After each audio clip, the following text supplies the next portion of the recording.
Hey Lake High School, do you have lower back pain? Because we have a public service announcement for you.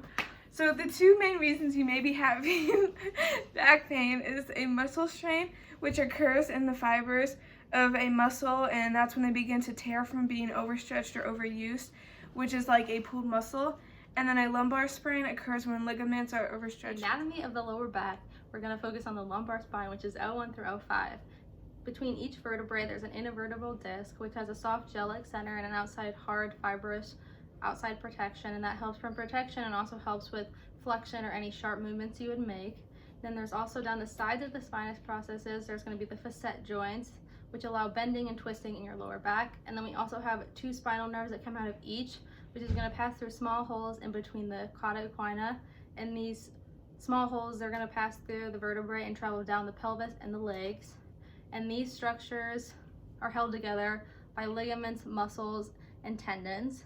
And then the muscles in your lower back that are usually injured with any low back injury is going to be your hip, your pelvis, and your hamstring. So the most common causes of lower back pain are damage to the soft tissues that support the lower spine, and injured muscle spines or strains due to the sudden movement or poor body mechanics while lifting heavy objects.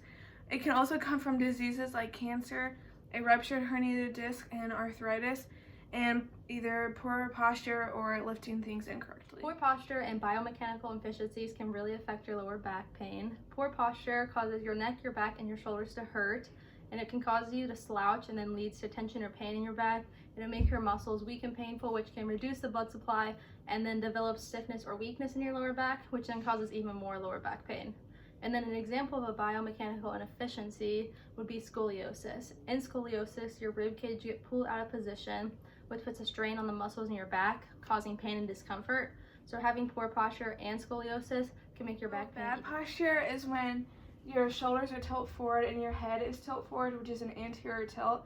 And a way you can fix that is just move your shoulders back and then lift your head up. So some modalities that may help with lower back pain are ice and heat, dry needling for trigger point pain, massage therapy to relieve muscle tension, hydrotherapy, aqua or pool therapy, and TENS, which is transcutaneous electrical nerve stimulation. So the appropriate techniques for lifting a heavy object is the first thing you want to do is squat and keep a wide base of support.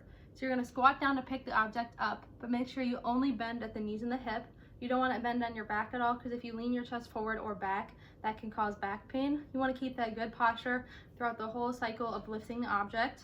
Then when you start to slowly lift the object, straighten your knees and your hips up. Do not straighten your back, and you want to keep the object as close to your belly button as you can. And you're going to hold the load close to your stomach and use your feet to change the direction. And then when you go to change, lead with your hips as you change the direction and keep your shoulders in line with your hips. That's meaning you don't want to lean forward or lean back when you're holding the heavy object when you go to turn, because that is what can create a lot of pain.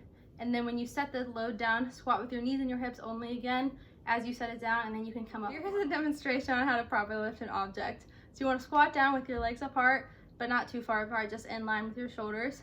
When you squat down, keep your back level.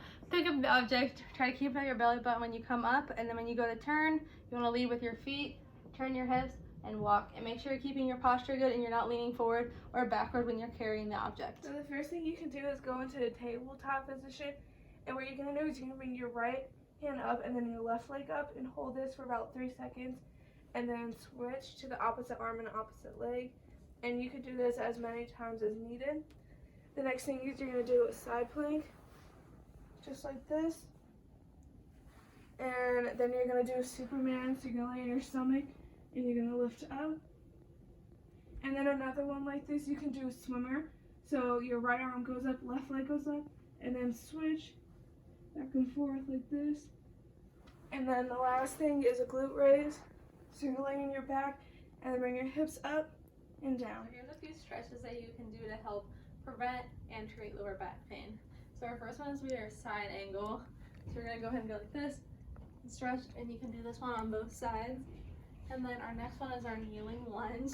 So if you go down to a lunge, then you can lean forward too, and if it helps, you can go up and then into a lunge and back up. And then our next one is our head to knee. So we're going to go ahead and stretch and bring that head down to the knee, and then you can do that on the other side as well.